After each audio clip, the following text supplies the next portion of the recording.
Hi అండి అందరికీ. ఈరోజు రెసిపీ వచ్చేసి పొట్టు మినప్పప్పుతో సున్నుండలు తయారు చేస్తున్నానండి. ముందుగా అయితే మినప్పప్పును వేయించుకోవాలి. స్టవ్ ఆన్ చేసి పెట్టేశానండి.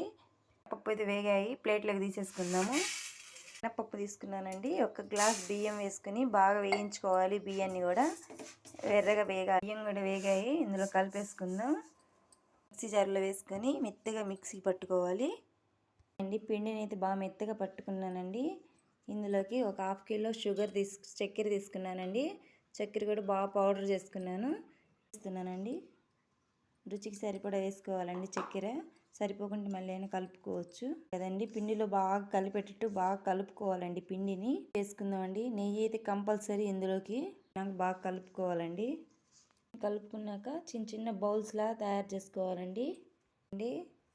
మినప ఉండలు రెడీ. మినప సున్ని ఉండలు రెడీ అండి. చూడండి.